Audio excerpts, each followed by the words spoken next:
Puji Tuhan Bapak Ibu, terima kasih untuk tim PAW yang luar biasa saudaraku.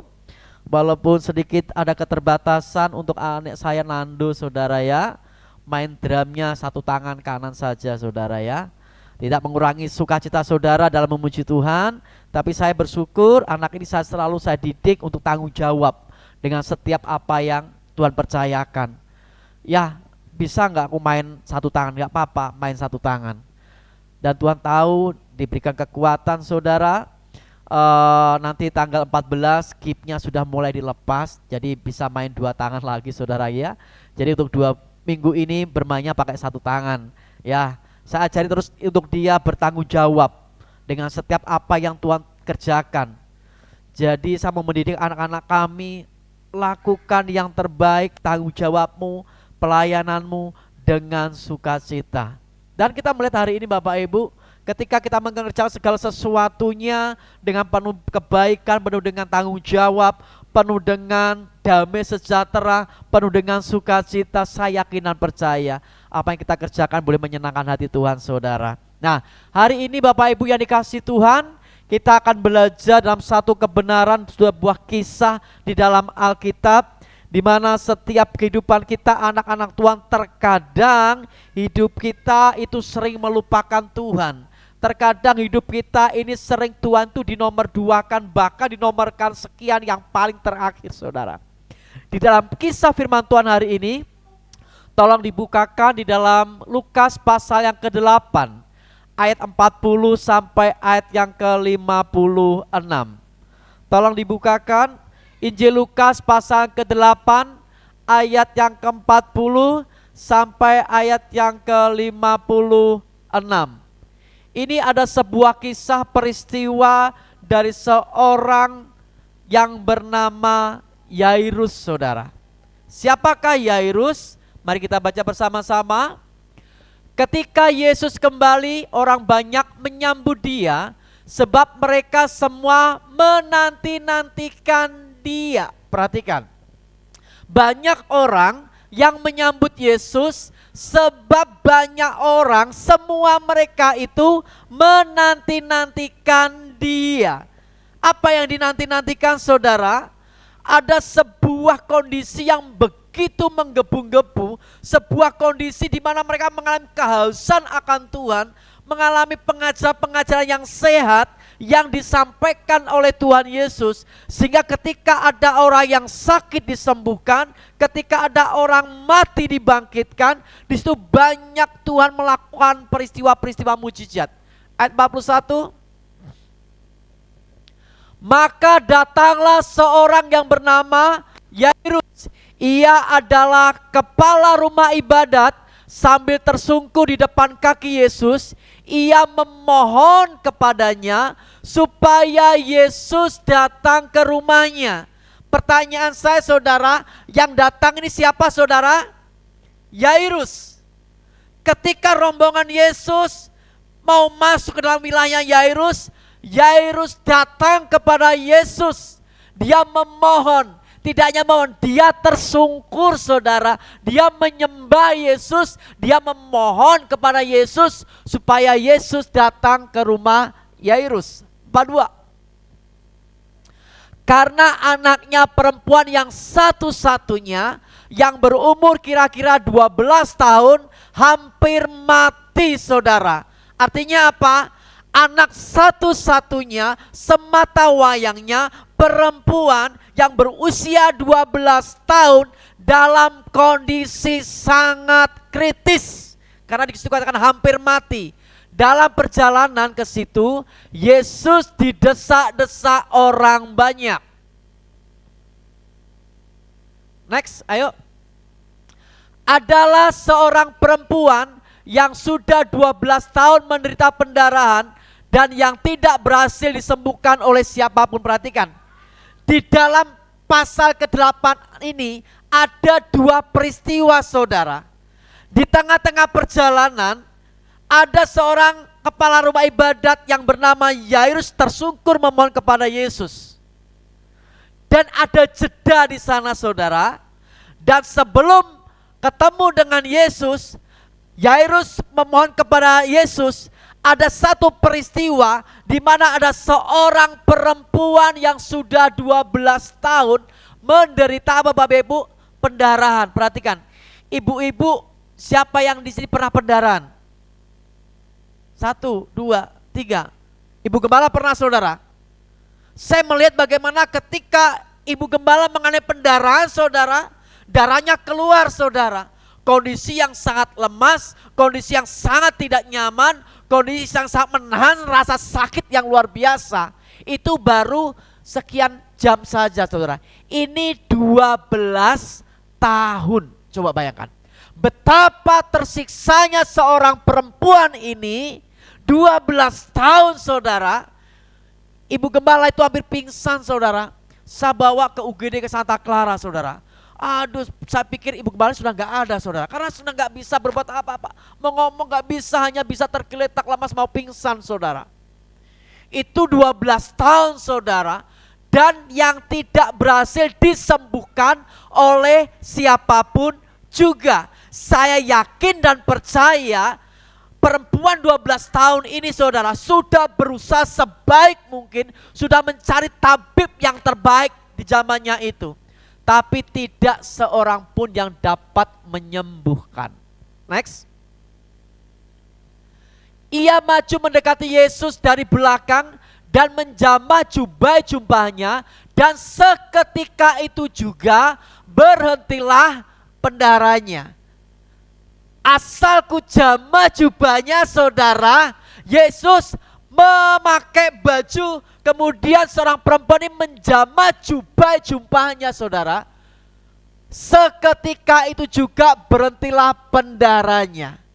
Betapa Tuhan yang kau sembah, Tuhan yang penuh dengan kuasa.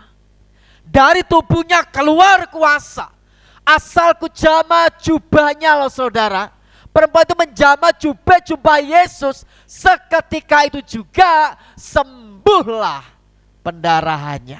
Wow, 12 tahun, hanya sekian detik saja bersama Yesus selesai segala sakit penyakit penderitaan yang dialami oleh perempuan itu. Nah, 46. Lalu kata Yesus, siapa yang menjamah aku? Dan karena tidak ada mengakuinya, berkatalah Petrus.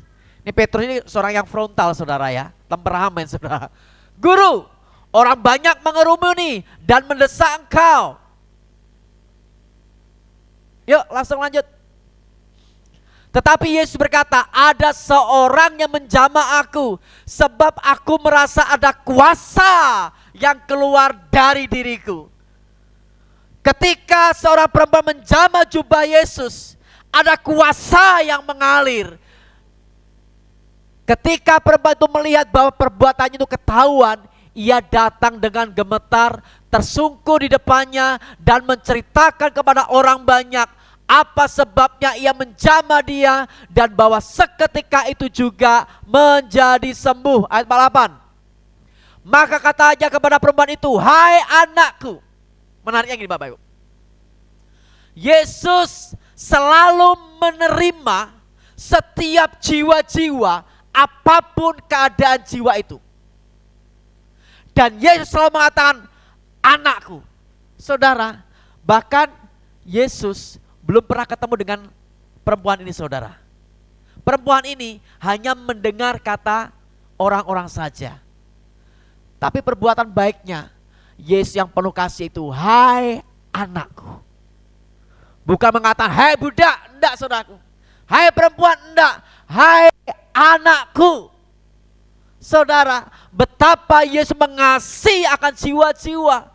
Yesus sangat berkuasa menyelamatkan jiwa-jiwa. Imanmu telah menyelamatkan engkau, dan pergilah dengan selamat. Yesus tidak mengatakan, hei budak. Yesus betapa menghargai satu jiwa yang sangat dia kasih. Hai anakku, imanmu telah menyelamatkan engkau. Next. Ketika Yesus berbicara, datanglah seorang dari keluarga kepala rumah ibadat itu dan berkata, anakmu sudah mati, jangan lagi menyusahkan guru. Dari pasal yang ke 49 tadi katakan, anakmu sudah mati. Ini cut saudaraku ya. Jadi peristiwa pendarahan tadi sudah sembuh, dilanjutkan dengan peristiwa siapa? Yairus. Di tengah-tengah peristiwanya yang perempuan pendarahan tadi kan gitu ya. Nah, datanglah seorang dari keluarganya, Yairus datang. Anakmu sudah mati Yairus, gak usahlah merepotkan Yesus. Gak usah merepotkan guru, sudah, anakmu sudah mati. Di ayat yang sebelumnya dikatakan tadi hampir mati, kritis. Dan menyaksikan keluarga mengatakan kepada Yairus, Yairus anakmu sudah mati. Anak semata wayang, kemudian mati saudara. Bagaimana perasaan seorang orang tua saudara? Ya, begitu sedihnya luar biasa. Lanjut 50. Tetapi Yesus mendengarnya dan berkata kepada Yairus, jangan takut, percaya saja dan anakmu akan selamat. Faktanya anaknya mati saudara. Anehnya Tuhan kita tuh gitu Bapak Ibu. Membalikkan logika dunia, membalikkan fakta daripada dunia dan melakukan kebenaran. Kebenarannya apa? Percaya saja, anakmu akan selamat. Kuasa Yesus berlaku buat kita sampai hari ini. Faktanya mati saudara. Yang disaksikan oleh keluarga memberitakan informasi kepada Yairus, anakmu sudah mati. Tapi Yesus mendengar, tidak, anakmu tidak mati, anakmu selamat. Kira-kira kalau Bapak Ibu dalam kondisi seperti itu, mau berpikir tentang fakta atau berpikir tentang kebenaran yang disampaikan oleh Yesus? Gundah gulana tentunya Bapak Ibu. Masa sih anakku mati? Di situ katakan Yesus ada selamat. Ayat 51. Setibanya di rumah Yairus, Yesus tidak memperbolehkan seorang pun ikut masuk dengan dia, kecuali Petrus, Yohanes, dan Yakobus, dan ayah anak itu serta ibunya. Next, 52. Semua orang menangis meratapi anak itu. Berarti betul Bapak Ibu ya. Faktanya anaknya sudah mati. Akan tetapi Yesus berkata, jangan menangis. Tadi dikatakan jangan takut, percaya saja anakmu selamat. Yesus yang empunya kerajaan surga berikan kuasanya. Anakmu tidak mati, tetapi apa? Tidur saudara. Perhatikan baik-baik. Kalau orang berpikir, Tuhan gimana toh? Ini kan sudah mati, tidak bisa bernafas. Tuhan katakan selamat tapi cuma tidur saja. Logika dunia gak nyambung saudara. Itulah Allah saudara yang membalikkan fakta dunia dengan kebenaran firman Tuhan. 53. Mereka menertawakan Yesus. Perhatikan. Ada sebagian orang yang menertawakan Yesus, tidak percaya kuasa Yesus, bahwa Yesus sanggup membangkitkan orang mati, menyembuhkan orang yang sakit saudara. Mereka tertawa karena mereka tahu faktanya, kebenarannya saudaraku, bahwa anak itu telah mati. Ditertawakan oleh orang-orang saudara. 54. Lalu Yesus memegang tangan anak itu dan berseru katanya, hai anak, bangunlah. Talitakum, bangunlah. Saudara dikasih Tuhan, betapa Yesus memiliki kuasa di bumi dan di surga. Kuasa maupun tunduk kepada tangan Yesus. Bukankah Yesus adalah Tuhan kita dan Juru Selamat kita? Tidak ada tokoh agama dimanapun juga yang bisa membangkitkan orang mati kecuali Yesus. Karena dia berkata, akulah kebangkitan dan hidup. Barang siapa percaya kepadaku, ia tidak akan mati, tapi dia akan hidup. Saudara dikasih Tuhan, ini Yesus sang kebangkitan hidup mengatakan, jangan takut, anakmu lagi tidur. Bangunlah hai anak. Maka kembalilah roh anak itu. Berarti roh anak itu sudah keluar. Betul kan ya? Betul ya? Rohnya sudah keluar. Ketika Yesus berkata, hei anak, bangun, rohnya langsung kembali saudara. Seketika itu juga ia bangkit berdiri. Lalu Yesus menyuruh mereka memberi anak itu makan sebagai bukti bahwa dia betul-betul hidup. Suruh makan saudara. Ayat terakhir. Dan takjublah. Takjub ini lebih daripada sekedar heran saudara. Tahu bedanya ya? Takjub, memukau. Suatu keadaan yang kondisi yang wah gitu saudaraku ya. Orang tua anak itu, tetapi Yesus melarang mereka memberitahukan kepada siapapun juga apa yang telah terjadi. Saudaraku ya dikasih Tuhan, kembali ke slide-nya. Terkadang ada saat dalam hidup kita di mana kita merasa Tuhan terlambat menolong kita. Terkadang kita sudah berdoa, terkadang kita sudah menangis, sudah berharap, tapi jawaban itu tidak pernah kunjung datang. Bahkan keadaan semakin buruk karena semakin tidak baik. Saudara pernah mengalami hal seperti itu? Seolah-olah Tuhan terdiam. Seolah-olah Tuhan hanya berpangku tangan, tidak menjawab doa-doa kita.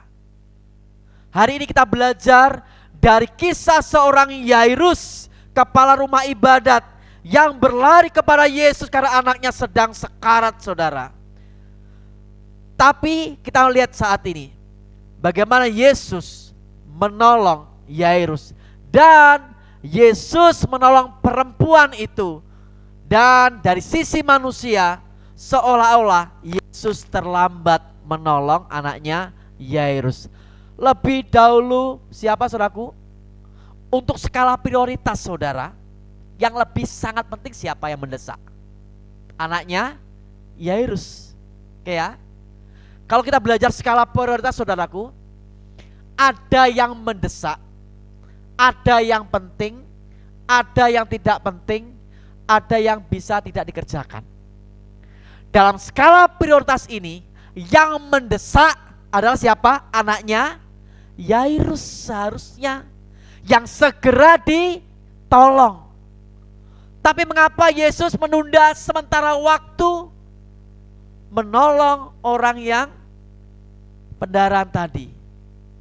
Kalau orang sudah kritis saudara, hanya hitungan detik saja pasti bisa langsung meninggal. Itu betul ya, manusia seperti itu ya. Anak saya si Joy saudara, ketika ada di rumah sakit di Santa Clara, kemudian kondisi si Joy pada waktu masih baru lahir saudara, usia belum ada 1 minggu 4 hari gitu saudaraku, kondisinya kuning saudara, ngedrop. Karena saya berpikir ketika saya bawa ke dokter anaknya jelas gak ada saudara. Akhirnya udah kita bawa pulang aja lah, mungkin karena mungkin dikasih ASI mungkin nanti akan sembuh saudaraku ya. Kemudian hanya hitungan beberapa jam saudara, si Joy ini lemas, gak bisa berbuat apa-apa, matanya sudah ke atas saudara. Ini kondisi kritis. Saya langsung ke Santa Clara saudara, diatasi oleh dokter. Dokter memarahi kami sebagai orang tua. Ini hitungan menit loh pak, bisa-bisa anak bapak tidak diselamatkan. Kami orang tua merasa bersalah saudara. Dalam kondisi kritis, Joy masuk ke ICU saudara, dipasang selang di dalam. Satu gak tega, baru usia 1 minggu belum ada saudara, masuk ke ruang ICU. Di situ istri baru sesar, belum sembuh saudara, masih ada jahitan, masih basah jahitannya. Tapi karena kondisi itu dikuatkan oleh Tuhan, kami tunggu si Joy saudaraku ya. Puji Tuhan, dalam waktu sekitar 2-3 hari saudaraku bisa diselamatkan si Joy saudara. Makanya anak itu membawa sukacita buat kami saudara. Nah, saudara, ini di dalam kondisi kritis. Saya membayangkan Yairus juga mengalami hal seperti itu saudara. Kondisi yang sangat kritis saudara. Nah, seringkali dalam hidup kita muncul pertanyaan, mengapa Tuhan seakan terlambat menolong saya? Kita berdoa, kita berharap, namun jawaban tidak langsung datang. Tuhan, besok ini waktunya bayar angsuran Tuhan. Besok bayar waktu anak-anak sekolah. Waktunya kami untuk makan, Tuhan, tidak ada yang perlu untuk kami makan. Tidak ada uang sama sekali. Seolah-olah Tuhan terdiam saudara. Hari ini belajar Saudara dikasih Tuhan, ketika saya mempersiapkan firman Tuhan ini Bapak Ibu, gak terasa itu menetes air mata. Kenapa? Tuhan itu baik. Sampai hari ini Tuhan itu baik buat kita. Dia gak pernah terlambat menolong hidup kita. Coba perhatikan di sini, kita belajar lebih dalam lagi. Siapakah Yairus saudara? Yairus seorang pemimpin rumah ibadat orang Yahudi yang namanya sinagoge. Sebagai kepala rumah ibadat, ia adalah tokoh yang terpandang, betul gak? Dihormati di masyarakat Yahudi pada waktu itu. Saya kena percaya ketika Yairus anaknya sakit, segala tabib, karena dia punya koneksi, dia punya relasi, dia punya pertemanan yang luas saudara, dia punya kekuasaan sebagai kepala rumah ibadat. Saya kena percaya Yairus tidak diam saja saudaraku. Dia pasti akan mendatangkan tabib A, tabib B, sampai tabib Z. Akan dipanggil untuk menyembuhkan anaknya ini. Tapi tidak seorang pun dapat menyembuhkan anaknya Yairus saudara. Yairus seorang yang punya kuasa di zamannya waktu itu. Yairus seorang pemimpin rumah ibadat orang Yahudi, sinagoge saudaraku. Yairus adalah tokoh yang mengajarkan bahwa status kekayaan, kekuasaan tidak bisa menyelamatkan. Tidak bisa berbuat apa-apa di hadapan Tuhan. Yairus adalah sosok bapak yang putus asa. Saudaraku, kalau ada seorang pimpinan saudara punya kekuasaan luar biasa, seorang pemimpinnya punya koneksi luar biasa, pejabat-pejabat luar biasa saudaraku, ada satu sifat karakternya dia, gengsi, betul gak? Biasa pemimpinnya seperti itu, gengsi dong. Yesus siapa sih saudara? Yesus dari Nazaret, suatu orang kampung, orang desa yang tidak diperhitungkan oleh semua kalangan. Yang pertama, yang kedua, Yesus siapa? Orang yang sederhana, tidak diperhitungkan oleh semua orang. Terlebih lagi orang Yahudi saudara. Orang Yahudi itu sangat membenci Yesus pada waktu itu. Orang Farisi sangat membenci Yesus. Ahli Taurat sangat membenci Yesus. Karena pengajar-pengajar yang disampaikan sering bertolak belakang dengan orang-orang Farisi dan ahli Taurat. Yairus tahu akan hal itu saudara. Tapi Yairus di tengah keputusasaannya, Yairus datang tersungkur memohon kepada Yesus untuk menolong anaknya. Dengan segala kerendahan hati dia punya iman kepada Yesus. Pertama, Tuhan mengenal kebutuhan saudara. Tuhan Yesus mengenal kebutuhan saudara. Yairus datang dengan hati yang hancur. Walaupun dia seorang pemimpin Yahudi yang terhormat, tetapi Yesus melihat hati seorang Yairus. Dan ia bersujud, Tuhan, tolonglah anakku hampir mati. Tuhan, tolong anakku hampir mati. Di ayat 41 sampai 42, di situ kisahnya menceritakan bagaimana Yairus datang dengan hati yang hancur dan dia tersungkur kepada Tuhan, Tuhan tolong anakku hampir mati. Saudaraku dikasih Tuhan, Tuhan mengenal setiap kebutuhan kita. Tuhan tahu pergumulan kita. Bahkan sebelum kita berdoa, mengucapkan doa kita, Dia tahu kebutuhan saudara. Tuhan tidak pernah melihat status kita, jabatan kita, kekuatan kita. Yang Yesus lihat adalah hati yang mau rendah, hati yang mau bersandar kepada Tuhan. Yairus tidak gengsi. Yairus dalam tengah keputusan asaannya datang tersungkur kepada Yesus. Saudaraku yang dikasih Tuhan, ada sebuah kisah bagaimana ketika Yesus memberi makan 5.000 orang saudara. Di situ banyak orang sedang berkumpul, dan ketika mendengarkan pengajarannya, ini menariknya saudara, di sini mereka pasti akan mengalami yang namanya lapar, butuh makan. Kalau kita pelajari Peristiwa Yesus memberi makan 5.000 orang ini, Yesus itu peduli. Tidak hanya kebutuhan rohani kita, tapi kebutuhan jasmani kita. Yang percaya katakan amin. Yesus tahu tidak hanya kebutuhan rohani saja, tetapi Yesus juga tahu kebutuhan jasmani kita. Ketika Yesus memberi makan 5.000 orang, ini lebih loh saudara. Di situ dikatakan Yesus memberi makan 5.000 orang, tidak terhitung perempuan dan anak-anak. Kalau 5.000 orang ini misalnya punya suami satu saudara, berapa? 10.000. Belum punya anak, betul ya? Mungkin anaknya misalnya satu, sudah 15.000 saudara.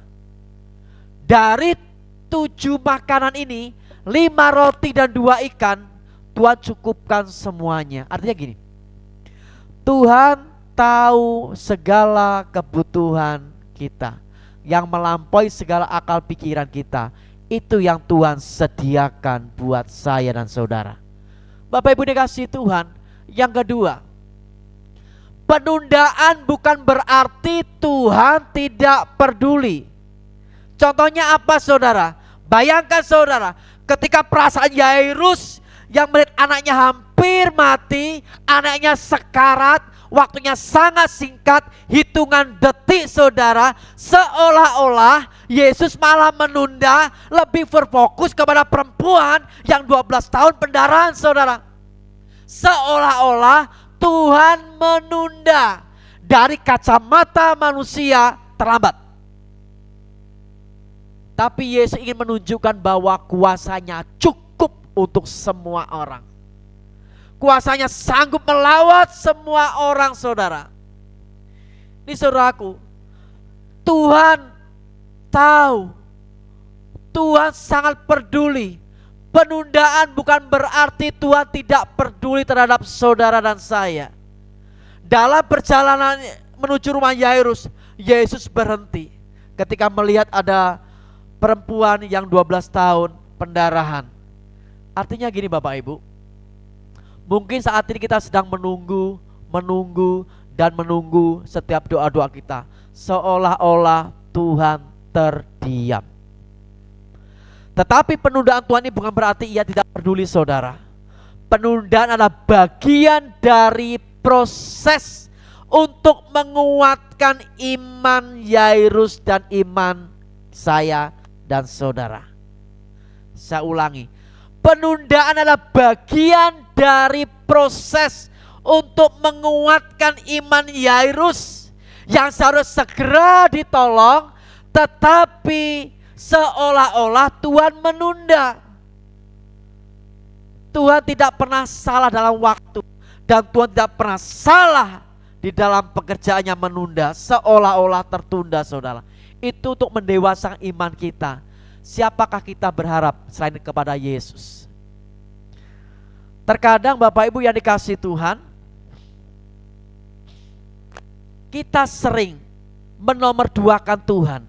Kita sering menomorduakan malah ke paling belakang saudara. Yairus melakukan segala sesuatunya di titik terakhir. Dia tidak bisa berbuat apa-apa, baru dia ingat Yesus. Sekalipun dia orang Yahudi, saudaraku, orang Yahudi ini orang yang tidak percaya kepada Yesus. Yesus adalah Mesias saudara, sampai hari ini. Itu Yairus saudara. Tetapi Yairus mengubah mindsetnya. Tidak ada pertolongan lain, hanya Yesus yang sanggup menyembuhkan dia. Makanya dia tersungkur saudara. Ada suatu peristiwa yang namanya Lazarus. Lazarus adalah kerabat dari Yesus. Yesus menunda 2 hari sebelum datang ke Betania. Sudah baca dalam Yohanes pasal 11 itu ya. Sehingga Lazarus mati saudara. Akhirnya dikuburkan 4 hari. Semua orang berkata Yesus terlambat. Tapi Yesus berkata, akulah kebangkitan dan hidup. 4 hari saudara. Orang yang sudah mati 4 hari, siapa yang bisa membangkitkan? Hanya Yesus. Karena apa? Dialah Tuhan. Dialah atas segala kematian. Dia sanggup membangkitkan orang mati yang hampir mati dan bahkan mati seperti Yairus, anak Yairus, bisa bangkit. Apalagi Lazarus ini saudara yang sudah 4 hari mati, tapi dibangkitkan oleh Yesus. Tapi peristiwa Bapak Ibu itu menarik, saudara nanti akan baca. Yesus menunda selama 2 hari, seolah-olah gak penting. Tapi disitu belajar, penundaan adalah sebuah proses menguatkan iman. Bapak Ibu, doa seharusnya itu respon pertama kali ketika saudara mengalami pergumulan. Doa seharusnya respon yang utama, yang pertama kali yang harusnya kita kerjakan sebelum melakukan hal yang lain. Yairus tidak melakukannya itu. Yairus memakai logika, Yairus memakai kekuatannya, Yairus memakai relasinya, Yairus memakai kerabat-kerabatnya saudara. Tapi semuanya seolah percuma, gak ada artinya. Terlambat saudara. Seberapa banyak kehidupan kita sebagai anak-anak Tuhan seringkali berdoa itu sebuah ban serep kalau dibutuhkan. Betul gak saudara? Kalau kita mau jujur, oh aku punya uang, aku punya jabatan, aku punya kekuatan. Doa itu nanti ketika baru kepepet, baru teringat Tuhan. Ketika menghadapi hutang piutang, pertama kali yang diingat siapa Bapak Ibu? Bank, BRI mungkin, atau yang lain sebagainya. Kondisi terimpit, yang pertama kali kalau Bapak Ibu jujur terlintas siapa yang sudah ingat? Bank, pinjam, betul nggak? Respon yang pertama yang seharusnya saudara datang kepada Yesus, tersungkur kepada Yesus, berdoa kepada Tuhan untuk memberikan jawaban, bukan ke tempat yang lain. Baru ingat utang piutang, ikutnya bank, apa-apa bank. Saudaraku, kalau hidup kita seperti itu saudaraku, kita gak akan bisa bertumbuh mengandalkan Tuhan. Harus tanya sama Tuhan, Tuhan saya punya masalah ini. Berdoa terlebih dahulu saudaraku. Jangan marah kepada siapapun juga. Berdoa sepakat bersama keluarga. Tuhan tolong kami Tuhan. Ada masalah ini Tuhan tolong. Gak langsung ingat bank saudara. Pinjam sana pinjam sini saudaraku. Berdoa saja kepada Tuhan. Minta hikmat daripada Tuhan. Dan Tuhan akan menolong saudara. Terutama kita, ini anak-anak muda nih saudaraku. Anak-anak muda usia 20 tahun saudara biasanya punya apa ini? Punya target tinggi. Punya target tinggi, dia bisa bekerja dan sebagainya. Dia menaikkan harga dirinya untuk mencari jodoh. Dinaikkan 20%. Wah, kayak punya uang kerja, gagah, ganteng saudaraku, punya uang saudara.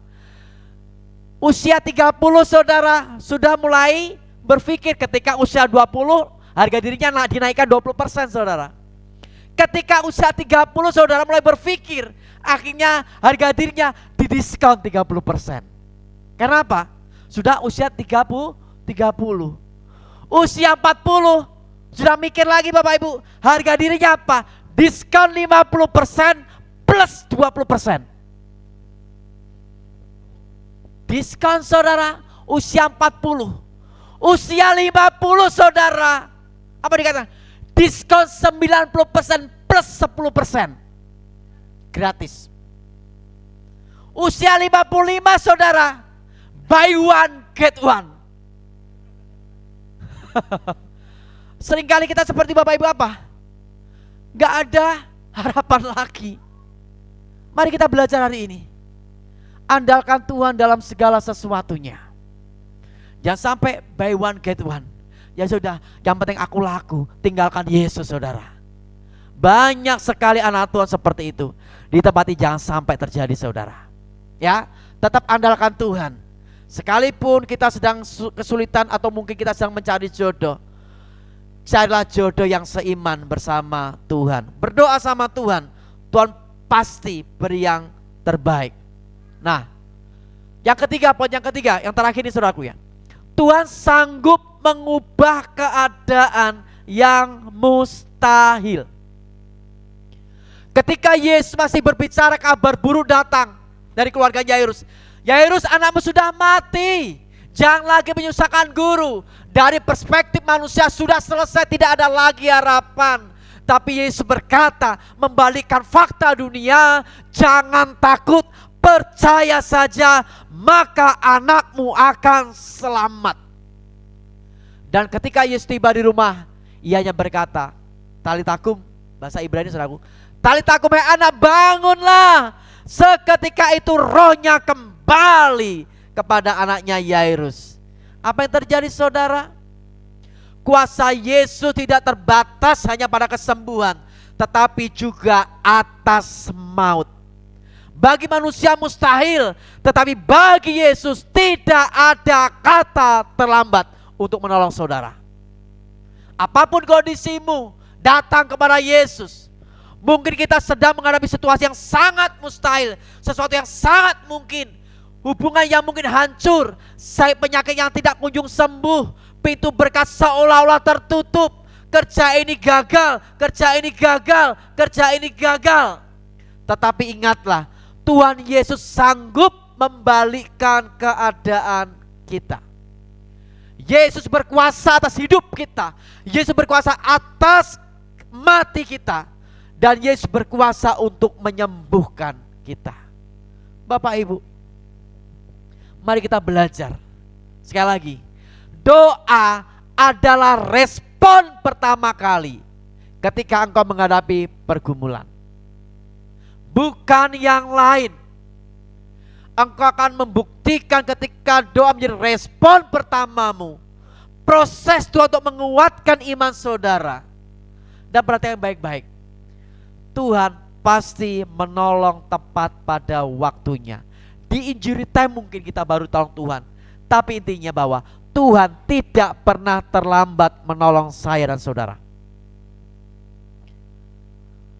Sesuatu yang mustahil bagi manusia, bagi Tuhan sangatlah mungkin. Jangan sampai kita terlambat. Ibu Lasmi, saya melihat pergumulan beliau itu luar biasa saudara. Bu Lasmi dipanggil Tuhan 1 minggu yang lalu saudara. Dia adalah jemaat mula-mula di tempat ini. Seorang ibu janda yang dulunya saudara bukan orang percaya kepada Yesus. Ketika percaya kepada Yesus lama sekitar 40 tahun dia tidak pernah ke gereja lagi saudara. Terhilang saudara. Dengan adanya gereja tempat ini berdiri, dia datang untuk mau bergabung beribadah tempat ini saudara. Tahun 2016 beliau adalah jemaat mula-mula tempat ini. Beliau sering datang di menara doa. Dia seorang pendoa saudaraku. Hari Jumat kita berdoa jam 7 sampai jam 10 malam saudara. Kami hanya sekitar 8-10 orang saudara, termasuk Ibu Lasmi ini. Dia jalan kaki pulang sini apa. Dan tidak pernah meninggalkan yang namanya ibadah saudara. Dalam kondisi apapun dia ibadah. Dia menara doa, dia datang. Puasa, dia ikut puasa saudara. Baru 1 tahun ini aja beliau akhirnya kondisinya lemah. Kami sering kunjung ke sana. Saya ajak untuk perjamuan kudus saudara. Kami layani saudaraku. Sampai tiba waktunya saudara dipanggil oleh Tuhan jam 2:30 malam.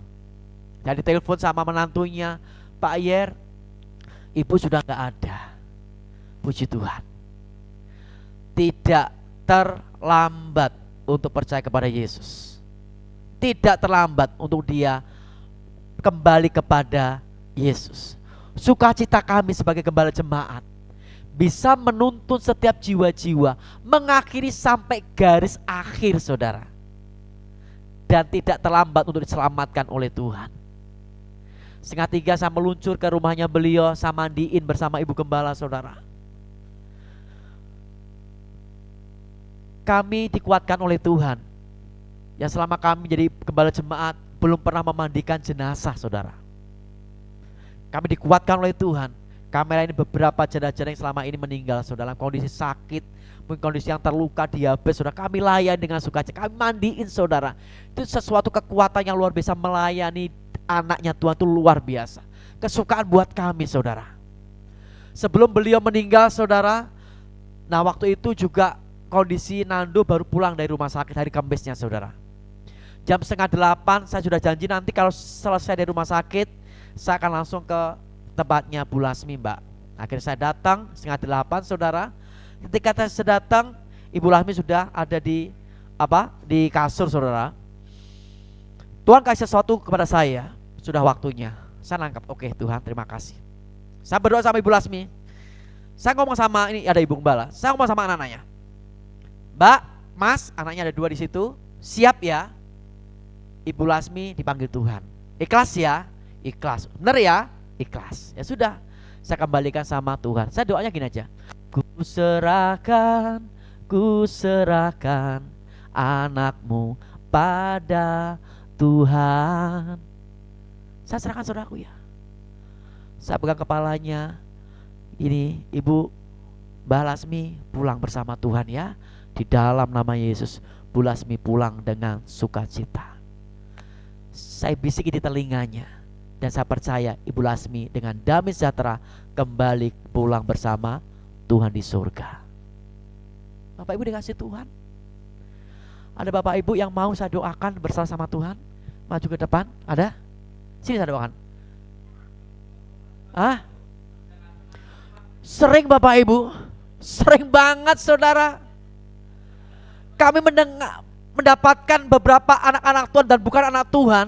Ketika tidak mati-mati saudara, tidak meninggal, saya dipanggil saudara. Ini gak meninggal-meninggal Mas Yeremia, saya dipanggil. Ada berapa ya yang dimanggil ini? Ada 3 saudaraku ya. Bukan termasuk mbah saya sendiri yang sebelah sana itu. Karena punya susu kata dan sebagainya. Doakan aja dalam nama Yesus. Selesai pulang saudara. Ada yang mau saudara sini panggil? Ayo sini mau pulang segera. Ada mau? Saya doakan sini. Kuserahkan saudara sama Tuhan. Selesai saudara.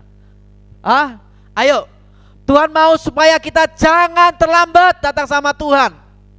Memiliki iman yang kuat di dalam Tuhan. Tuhan sanggup mengubah sesuatu yang mustahil menjadi tidak mustahil. Itu Allah saudara.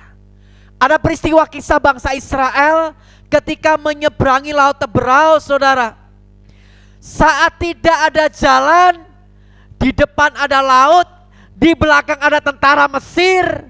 Secara logika tidak ada jalan keluar. Semua pintu tertutup saudara. Saudara ke depan ada masalah, ke belakang ada masalah, di mana-mana ada masalah, bingung saudara. Kemana? Apa yang harus kita kerjakan? Ke atas masih ada Tuhan yang sanggup membukakan pintu pertolongan buat saudara. Tuhan membelah laut, yang membelah laut, yang teduhkan badai, yang mustahil pun terjadi oleh kuasa-Mu, sehingga mereka berjalan di tanah yang kering.